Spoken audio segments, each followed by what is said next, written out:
Tax से जुड़ी हर उलझनों को दूर करने के लिए लेकर हम हाजिर हैं आपका पसंदीदा शो टैक्स गुरु, जहां हम नियमों के दायरे में रहकर टैक्स बचाने के बेहतरीन तरीके आपको बताते हैं।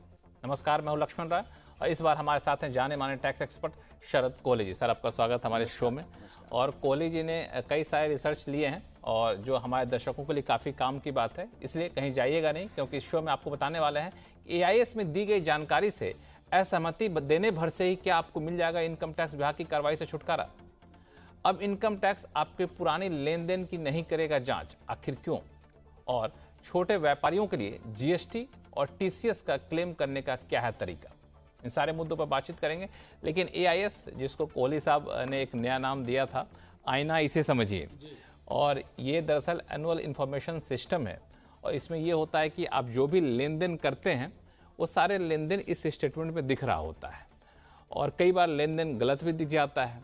तो पिछले दिनों बहुत सारे मामले ऐसे आए कि जो लेन देन दिख रहा था उसमें कई सारे टैक्स पेयर्स ने अपनी असहमति जता दी। डिसएग्री का एक कॉलम होता है, डिसएग्री कर दिया कि नहीं, ये लेन देन हमारा नहीं है, और ये मान बैठे कि डिसएग्री कर दिया तो हमारा पल्ला छूट गया, अब इनकम टैक्स विभाग कोई कार्रवाई करेगा नहीं। धड़ल्ले से ऐसा कर रहे थे लोग, लेकिन ऐसा होता नहीं है। अब डिसएग्री कर रहे हैं तो आपको बहुत सोच समझ के करना होगा। आखिर ये मैं चेतावनी आपको क्यों दे रहा हूँ वो बेहतर होगा कोहली साहब ही बताएं, चूंकि इनके पास कई सारे लोग आते भी हैं, कई सारे मामले भी हैं। कोहली साहब, ये डिसएग्री करने भर से तो मुझे लगता था कि अब मामला रफा दफा हो गया, ऐसा नहीं है। जी हाँ लक्ष्मण, पहले मैं ये भी बताऊं आपको, आपने एनुअल इन्फॉर्मेशन सिस्टम कहा, जिसको मैं आईना इसे समझिए कहता हूं। इसका अब एक और नाम भी निकल के आ रहा है, ऑटोमेटेड इनकम टैक्स सिस्टम। मुझे लग रहा है जैसे जैसे ये इवॉल्व कर रहा है तो ये अपने नाम और मीनिंग के नजदीक पहुंच रहा है। तो बिल्कुल, आप जब डिसएग्री करते हैं तो ये मान लेते हैं। और डिसएग्री लक्ष्मण दो तरीके का होता है। एक डिसएग्री होता है वाकई में आपका उस ट्रांजैक्शन से कोई लेना देना नहीं है। मान लीजिए कोई प्रॉपर्टी खरीद बेच का दिख रहा है, तो आपने तो ऐसी कोई प्रॉपर्टी खरीदी नहीं, तब तो आप आंख बंद करके डिसएग्री करते हैं। पर बहुत सारे लोगों ने क्या किया, उन्होंने ये सोचा कि शायद डिसएग्री करने से हमारा, इससे हिंदी में वर्ड होता है, पिंड छूट जाएगा, हमारी इससे जान छूट जाएगी। तो हम ये बताना चाहते थे, और मैं इस बात को जिक्र करना चाहता था, जब आप डिसएग्री करते हैं तो होता क्या है। आपके डिसएग्री करते ही, क्योंकि ई वेरिफिकेशन सिस्टम है 2021 में इंट्रोड्यूस किया गया था, जो डिपार्टमेंट है वो उस सोर्स के पास जाता है। मान लीजिए वो सोर्स सब रजिस्ट्रार है जहां से आपने प्रॉपर्टी ली, वो सोर्स के पास जाएगा कि साहब आपने अपनी SFT में, स्टेटमेंट ऑफ फाइनेंशियल ट्रांजैक्शन में जानकारी हमें दी इस करदाता के बारे में, पर इस करदाता ने तो इसको नकार दिया है। ये करदाता तो कह रहा है हमारी है ही नहीं। आगे जाकर चेक करता है क्या? जी हाँ, वो सोर्स के पास वापस जाते हैं। इतना वो तकलीफ उठाते हैं, कष्ट उठाते हैं, जो मर्जी आप समझ लीजिए। और अगर उसने दोबारा कह दिया कि नहीं साहब हमारे पास तो रिकॉर्ड है, वो बाकायदा फिर प्रूफ के साथ दिखाते हैं कि देखिए हमारे पास है। अगर ऐसा हुआ तो मुझे लग रहा है करदाता दिक्कत में आ जाएंगे, क्योंकि वहां पर आपके ऊपर से जो एक, लक्ष्मण मैं यूं कहूंगा कि एक विश्वास है, वो थोड़ा सा इरोड हो जाता है। तो मैं सलाह ये दूंगा कि जब भी आप डिसएग्री करें तो आंख बंद कर उसको डिसएग्री करें, क्योंकि बहुत सारी बार मैंने देखा है लक्ष्मण कि आपके द्वारा किए गए ट्रांजैक्शंस आप ही को, आपसे मेरा मतलब आप नहीं, मैं सभी के लिए कह रहा हूं, आप ही को कई दफे याद नहीं रहते हैं, और वो याद नहीं रहने की वजह से हम उसको डिसएग्री कर देते हैं। पर डिसएग्री सोच समझ के करें, अपने रिकॉर्ड्स को चेक करके करें। डिपार्टमेंट को ये मौका ना दें कि वो दोबारा आपके पास आए, नहीं साहब आप तो जो है मामला जो है। इसमें कोहली साहब दो सवाल है। पहली बात तो ये कि मान लिया जाए हमने डिसएग्री कर दिया, अनजाने में डिसएग्री कर दिया, मुझे पता नहीं था कि ये ट्रांजैक्शन मैंने किया था, और मुझे पहली नज़र में लगा नहीं आया तो मैंने किया ही नहीं, और फिर डिसएग्री कर दिया, और आगे चल के इनकम टैक्स विभाग को ये पता चलता है कि नहीं जी, इन्होंने डिसएग्री जो किया है दरअसल वो गलत है, वाकई इनका ही ट्रांजैक्शन है, तो क्या इनकम टैक्स विभाग कार्रवाई करेगा, फिर दोबारा हमें मौका देगा इस पर अपनी बात रखने का? आप जब रिटर्न फाइल करेंगे तो नेचुरल बात है कि आप जब डिसएग्री करेंगे तो वो डिसएग्री करके आप अपने इनकम टैक्स रिटर्न को भी अकॉर्डिंगली दिखाएंगे लक्ष्मण, तो वहां पर गलती हो जाएगी, वहां पर फंस जाएंगे। तो अगर आप डिसएग्री कर रहे हैं तो आप अपनी इनकम टैक्स रिटर्न, लाजमी बात है, आप उसी हिसाब से फाइल करेंगे। तो मेरी सलाह यह है, बल्कि मैं जोर देके कहना चाहूंगा कि डिसएग्री का बटन दबाने से पहले एक दफे अपने सारी bank statements, records, chequebooks, online payment, जो भी आप करते हैं, अपने कागजात, अपने दस्तावेज, जो आप फाइलें बना के रखते हैं, उसको ध्यान से देख लें, उसके बाद आप डिसएग्री करें। अब एक सवाल और कि डिसएग्री कर दिया तो क्या हमें किसी बात को ध्यान रखना चाहिए फॉलोअप के तौर पे, कि देखते हैं कि इनकम टैक्स विभाग कुछ पूछ तो नहीं रहा हमसे, कोई इंटीमेशन तो नहीं दे रहा, ऐसा कुछ देखना चाहिए हमें? जी हाँ, आपने डिसएग्री किया और अगर वो मान लीजिए वाकई में डिसएग्री नहीं है, यानी कि आपकी भूल है पर वाकई में है, तो वो फिर से आपको वो दिखने लग जाएगा ट्रांजैक्शन, क्योंकि जब वो वेरीफाई कर लेंगे वहां से तो वो उसको वापस डाल देंगे, वापस डाल देंगे, तो आपको वो दोबारा दिखने लग जाएगा। ये भी एक पहचान है कि आपने डिसएग्री किया पर असल में आप भूल कर रहे हैं, तो वो वापस दिखाई देने लग जाएगा। उससे भी ज्यादा ये होता है कि टैक्स पेयर, मैं समझता हूं आज का जो सिस्टम है ना लक्ष्मण, वो टैक्स पेयर और डिपार्टमेंट के बीच में एक ट्रस्ट, एक विश्वास का रिलेशनशिप है, तो थोड़ा सा उस विश्वास में कमी आती है। जरूर कोई, हमें तो इस बात का पता नहीं, जरूर कोई ऐसा सिस्टम होगा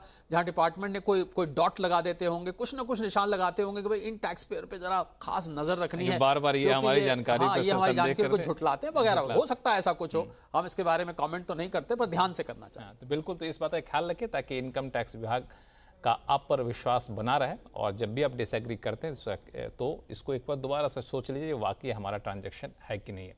चलिए अब शुरू करते हैं सवाल जवाब का सिलसिला। सबसे पहले चलते हैं चेन्नई, जहां से स्वाति जैन जी हमारे साथ फोन लाइन पर है। स्वाति जी नमस्कार, बताएं क्या सवाल आपके पास। नमस्ते सर। नमस्ते। मेरा सवाल एक्चुअली एनआरआई टैक्सेशन से रिलेटिंग है। हाँ। मैं 1 साल से एनआरआई हूँ और मैंने पोस्ट ऑफिस में पीपीएफ अकाउंट खोल रखा है एज रेसिडेंट इंडियन, जो नेक्स्ट ईयर मैच्योर होगा। तो मेरा पूछना ये था कि क्या ये प्रिंसिपल और इंटरेस्ट जो मुझे पोस्ट ऑफिस से मिलेगा उस पे कोई टैक्स लगेगा जैसे मैं एनआरओ अकाउंट में डिपॉजिट करूंगी? और और दूसरा सवाल मेरा ये है कि क्या ये अमाउंट मैं गिफ्ट कर सकती हूँ अपने एनआरओ अकाउंट से? अगर हाँ तो किसे गिफ्ट कर सकती हूँ? स्वाति जी आपने बिल्कुल ठीक, इनका सवाल कहाँ से निकल के आ रहा है मुझे समझ में आ रहा है, क्योंकि एनआरआईज को अब पीपीएफ अकाउंट मेंटेन करने पर रोक लगी हुई है। तो स्वाति जी जब ये मैच्योर होगा अकाउंट तो उस समय जो आपको पैसा मिलेगा उस पर तो टैक्स नहीं लगेगा पहले तो आप ये, और जब आप उसको एनआरओ अकाउंट में अपने जमा करेंगे तो आपके ऊपर कोई टैक्स नहीं लगेगा, चाहे प्रिंसिपल हो चाहे इंटरेस्ट, चाहे प्रिंसिपल हो चाहे इंटरेस्ट हो। और क्योंकि ये ट्रिपल ई एग्जेम्पशन इसमें होता है, एग्जेम्प्ट। उसके बाद आप जब इसको किसी को गिफ्ट करेंगे तो गिफ्ट करते हैं आप तो 56(2)(10) के अंतर्गत हम लोग बार बार रिश्तेदारों की लिस्ट गिनवाते हैं। उस लिस्ट में हस्बैंड वाइफ हो गए, बच्चे हो गए, माता पिता हो गए, भाई बहन हो गए, उनके आगे पति पत्नी भी हो गए, आपके भांजे भांजी भतीजियां भी आते हैं। तो वो उन लोगों को गिफ्ट नहीं है। अब किसी बाहर वाले को अगर आप स्वाति जी गिफ्ट करते हैं तो वहां 50,000 रुपए तक की तो एग्जेम्पशन है, पर 50,000 से ऊपर जब आप करेंगे तो वो पूरा का पूरा उसके हाथ में टैक्सेबल हो जाएगा। चलिए लेते हैं अगला सवाल मेरठ से, जहां से अनिल गर्ग जी हमारे साथ फोन लाइन पर जुड़ चुके हैं। अनिल जी नमस्कार, कैसे हैं आप? नमस्कार सर, नमस्कार। मैं आपका रेगुलर व्यूअर हूं, आपसे बहुत बारीकी से आप जवाब देते हैं जी। बहुत बहुत धन्यवाद। हमारे सारे टैक्स एक्सपर्ट जो है बहुत अच्छे एक्सपर्ट होते हैं और बहुत रिसर्च करते हैं और कोशिश यही करते हैं कि आपका जितना से जितना टैक्स बचा सके नियमों के दायरे में रह करके। बताइए इस बार टैक्स गुरु आपकी क्या मदद करे? सर मैंने फाइनेंस ईयर 22-23 की रिटर्न भरी थी ITR 1। ठीक है। और जब उसमें जाके वो बोलता है टैक्स पे, मैंने टैक्स पे कर दिया था। ठीक है। तो मेरा रिफंड बैठता था 58,000। तो वहां से मैसेज आ गया था कि आपको 58,000 रिफंड मिलेगा। फाइनेंशियल ईयर 21-22 में मैंने सेम उसमें उनका 72,000 मेरा टैक्स बैठता था, मैंने वो पे कर और उनको चालान भेज दिया। बाद में वो कह रहे कि जमा नहीं हुआ, आप पे ड्यू है। अब वो कह रहे हैं कि हमने 58,000 उसमें एडजस्ट कर दिया आपके 72,000। अच्छा। जबकि मैं चालान भेज चुका हूँ, कस्टमर केयर पे भी बात कर चुका हूँ, लेकिन कोई समाधान नहीं निकला है। कोई समाधान नहीं। चलिए आपका समाधान निकालेंगे, इनकम टैक्स विभाग तक आपकी बात भी पहुंचाएंगे, लेकिन इस बीच आपके एंड पे आपको क्या करना चाहिए? कोहली साहब बताएं। कोहली साहब, इन्होंने कुछ कोशिश तो की है वैसे। जी। 3 चीजें अनिल जी को मैं सलाह दूंगा। तर्कश में 3 बाण रखें और एक एक करके चलाएं, इनमें से एक जरूर लगेगा। पहले तो आप अनिल जी ई निवारण, आपको पता होगा ग्रीवियंस की रिजॉल्व करने की एक पोर्टल में सुविधा दी गई है, उसमें आप फाइल करिए। अगर वो भी नहीं हो पा रहा है, मैं इनको एक मोबाइल नंबर देता हूं। एक नया मोबाइल नंबर निकल के आया है लक्ष्मण, और मोबाइल नंबर सभी दर्शक इसको नोट कर लें, लिख लीजिए। आप बिल्कुल इसको बाकी दर्शक भी इस मोबाइल नंबर को लिख लीजिए, चाहे मोबाइल पे लिख लीजिए या फिर आप पेन से लिख लीजिए। बताइए नंबर क्या है? मैं बता रहा हूं क्योंकि एक स्पेशल इनिशिएटिव डिपार्टमेंट है, हमने इसको पीछे किसी एपिसोड में डिस्कस भी किया था। स्पेशल इनिशिएटिव चलाया डिपार्टमेंट है जहां पिछली ओल्ड डिमांड्स को एडजस्ट करने का जो सारा की सारी प्रक्रिया चल रही है। नोट करिए आप 82166, मैं रिपीट करता हूं 82166 71200 71200। इस नंबर पर आप संपर्क कर सकते हैं। बाई चांस ये दूसरा बाण निकाला, अब ये बाण भी नहीं काम करता है, फोन नहीं मिलता है, कुछ होता है, तो तीसरा और अंतिम बाण ये रहेगा कि आप अपने एरिया ऑफिसर के पास, आपका जो आयकर विभाग आपके ज्यूरिसडिक्शन में, आप उसके पास जाके भी इस समस्या का समाधान कर सकते हैं। डिपार्टमेंट इसके लिए बिल्कुल अनभिज्ञ नहीं है।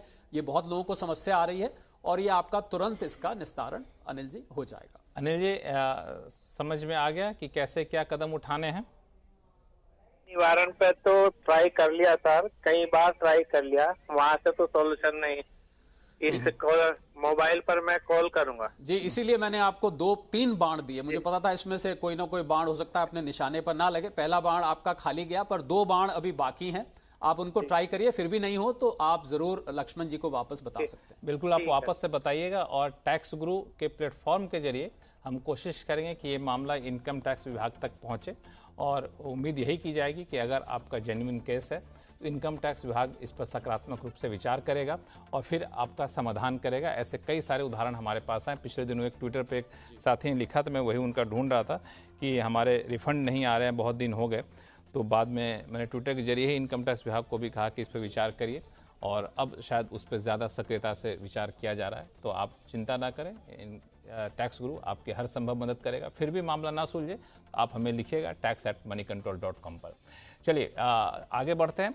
पुराने मामले में टैक्स पेयर्स को इनकम टैक्स के नोटिस से मिला छुटकारा, आखिर कैसे, बताएंगे छोटे से ब्रेक के बाद। ब्रेक के बाद एक बार फिर से आपका स्वागत है। आप देख रहे हैं टैक्स गुरु और आपके सवालों का जवाब देने के लिए हमारे साथ बने हुए हैं जाने माने टैक्स एक्सपर्ट शरद कोहली साहब। कोहली साहब के साथ आप दर्शकों का सवाल लें, इससे पहले आप सभी के लिए एक बड़ी अच्छी खबर है। खबर यह है कि इनकम टैक्स के वर्षों पुराने मामले खोलने को लेकर के दिल्ली हाईकोर्ट ने रोक लगाने का फैसला लिया है। अब 3 साल से ज्यादा पुराने मामले नहीं खोले जा सकेंगे। इस फैसले को और ज्यादा डिटेल में समझते हैं शरद कोहली जी से। कोहली जी, ये जो फैसला है, ये आखिर फैसला है क्या? टैक्स पेयर्स को किस तरह से राहत मिलेगी? देखिए, एक सेक्शन है लक्ष्मण आयकर में, सेक्शन 149। तो आपका इनकम एस्केपिंग असेसमेंट, यानी कि पिछली कोई इनकम अगर आयकर विभाग को लगता है कि टैक्स देने से चूक गई है, तो सेक्शन 148 में एक नोटिस आता था, उसको इनकम एस्केपिंग असेसमेंट। उसी के बाद का सेक्शन है 149, उसका सब सेक्शन 1 बोलता है कि अगर पहले जो था कि आपके 50 लाख से भी अगर कम का केस है तो आप उसको 6 साल तक खोल सकते हैं। मतलब 50 लाख से कम की अगर आयकर विभाग को लग रहा है कि कहीं चूक हो गई है, कहीं कोई लीकेज है, कहीं कोई इनकम दिखाने से रह गई या हमने पकड़ ली है, तो आप उसको 6 साल तक खोल सकते थे। इसी का सेक्शन बी कहता है कि अगर 50 लाख से ऊपर है तो आप 10 साल तक खोल सकते हैं। अब एक गणेश दास खन्ना जी का केस आया दिल्ली हाईकोर्ट का, जिसका आपने जिक्र किया।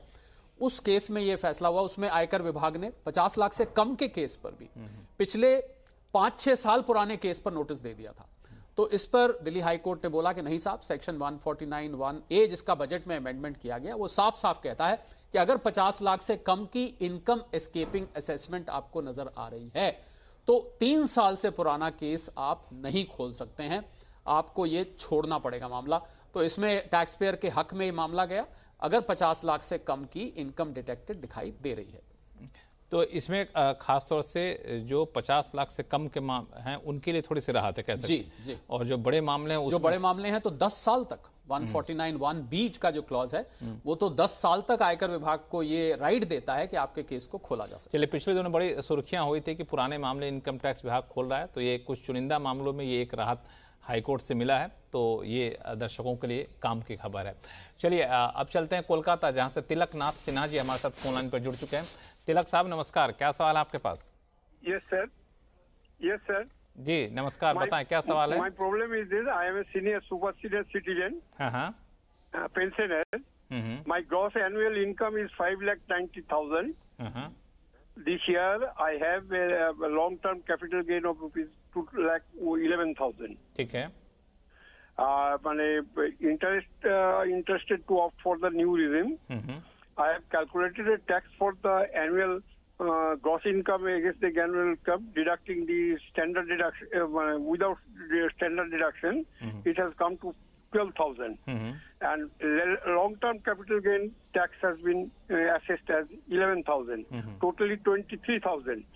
Am I eligible to have the rebate under Section 87A benefit?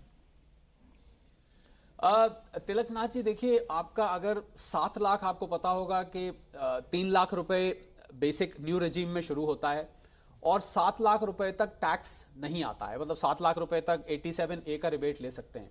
तो अगर आप इनको दोनों को जोड़कर 7 लाख से ऊपर आ रहा है, क्योंकि आप फिगर्स बोल रहे थे तो फिगर्स को ऐसे लक्ष्मण ऑन स्क्रीन तो नोट करना और कैलकुलेट करना होता है, पर मैं इनको मापदंड बता देता हूं तिलकनाथ जी को, क्योंकि काफी जागरूक लग रहे हैं और सुपर सीनियर सिटीजन है तो इनको बहुत तजुर्बा है।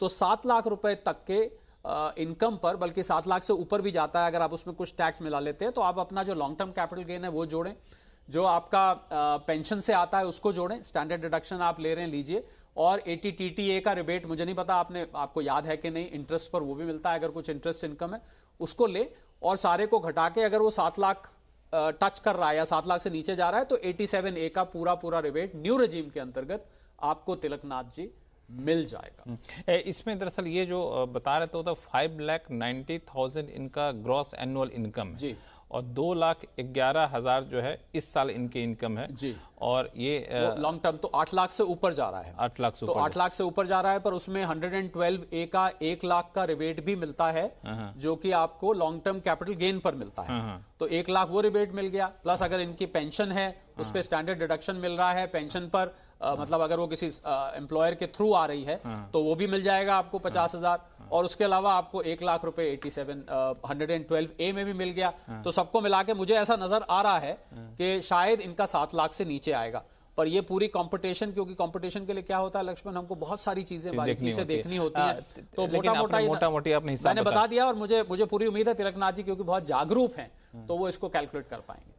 अब चलते हैं मुंबई, जहां से उद्धव निकम जी ने एक सवाल भेजा है ईमेल के जरिए।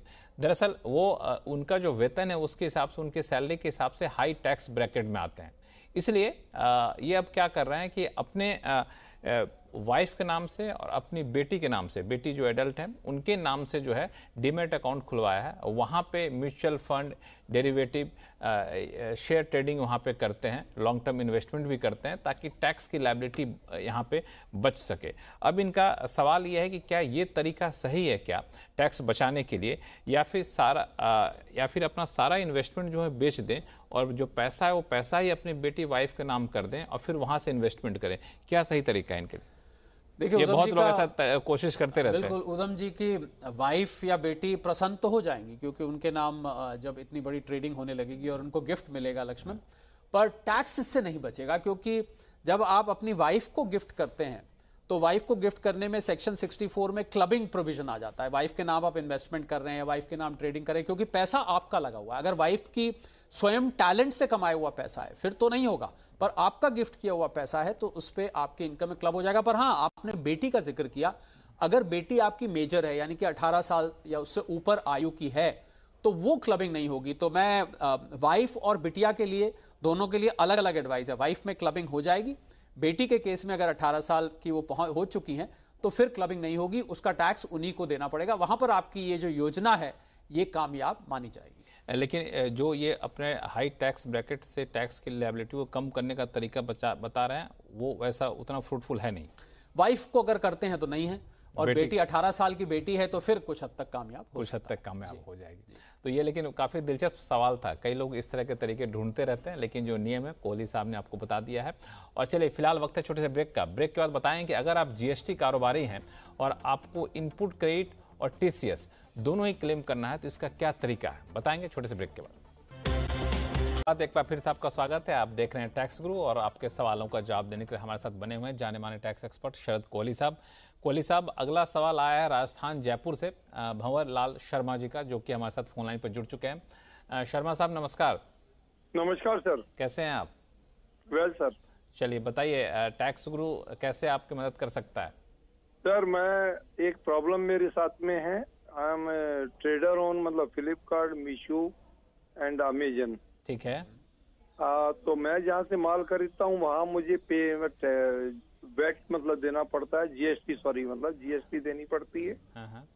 और ये जो मतलब कंसर्न मेरी मतलब है वो ऑलरेडी मेरी फुल प्राइस के ऊपर GST काट लेती है मतलब। अच्छा।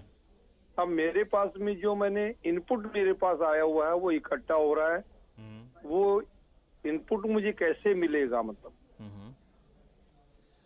जी हाँ, भंवरलाल जी का लक्ष्मण ये जो सवाल है ये मेरे हिसाब से लाखों ट्रेडर्स जो हैं इस समय, जो कि ई-कॉमर्स प्लेटफॉर्म पे, इन्होंने फ्लिपकार्ट का जिक्र किया, मीशो का जिक्र किया, और बहुत सुनने में बहुत कॉम्प्लिकेटेड लगता है, पर हम आज उसको इस शो के माध्यम से बहुत आसान कर देते हैं। दो तरीके से भंवरलाल जी आपने कहा आप दे रहे हैं, एक तो जो आप परचेज कर रहे हैं क्योंकि आप ट्रेड कर रहे हैं कहीं से खरीद के और ई कॉमर्स प्लेटफॉर्म्स पर बेच रहे हैं, वो जीएसटी जो है उसको आप आईटीसी क्लेम कर सकते हैं।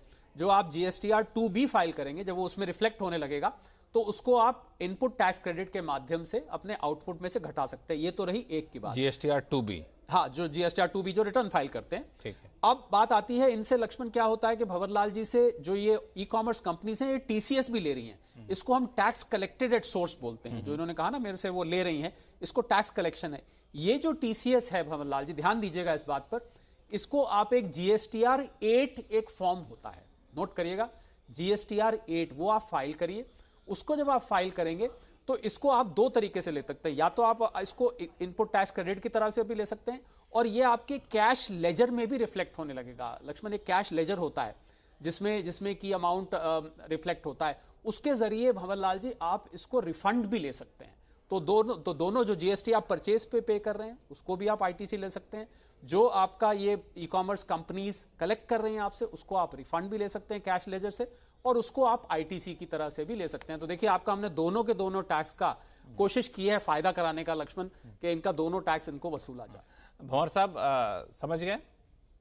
प्रेस्क्राइब्ड पीरियड क्या होगा सर, मतलब कब ले सकते हैं? जब आप अपनी जो नेक्स्ट रिटर्न फाइल करते हैं भंवरलाल जी, जैसे ही आपसे कलेक्ट किया जाता है उस महीने की जो रिटर्न फाइल करते हैं उसमें आप जीएसटीआर 8 फाइल करिए, और जो आप अपनी रूटीन में रिटर्न फाइल कर रहे हैं वो आप जीएसटीआर 2B में जब आप फाइल करेंगे तो उसमें वो तो आपको ऑटोमेटिकली इनपुट टैक्स क्रेडिट के जरिए रिफ्लेक्ट होगा। टीसीएस भी जो है वो भी आपके कैश लेजर में रिफ्लेक्ट होना शुरू हो जाएगा, जैसे ही ये उदाहरण के तौर पर फ्लिपकार्ट जब जमा करेगी उसको। तो इसमें पुराने पैसे भी उसमें क्लेम कर सकते हैं? जी हाँ, पुराने बिल्कुल, कैश लेजर में तो पैसा खड़ा रहता है, कभी भी उसको रिफंड क्लेम फाइल कर सकते हैं। पर मैं सलाह ये दूंगा कि आप इसको लेट मत करिए, आप इसको साथ के साथ लेते जाए। चलिए, तो बड़ी अच्छी खबर है भंवर जी। आप तो कह रहे थे मेरी समस्या है, तो समस्या चुटकियों में सुलझा दी हमारे टैक्स एक्सपर्ट ने। फिर भी कोई दिक्कत हो तो आप हमसे संपर्क करिएगा tax@moneycontrol.com पर। भंवर जी संतुष्ट हैं आप? बिल्कुल बिल्कुल, थैंक यू सर। चलिए, थैंक यू। ऐसे आप हमसे संपर्क करते रहिए। आगे बढ़ते हैं, चलते हैं मोतिहारी बिहार, जहां से दीपक श्रीवास्तव जी हमारे साथ फोन लाइन पर जुड़ चुके हैं। दीपक जी नमस्कार, क्या सवाल है आपके पास? नमस्कार, आप दोनों आदमी को बहुत बहुत आभार जी, बहुत बहुत धन्यवाद हमारे शो में जुड़ने के लिए। बताएं कैसे हम आपकी मदद कर सकते हैं? जी, मेरा प्रश्न है कि हम एक आम नागरिक हैं।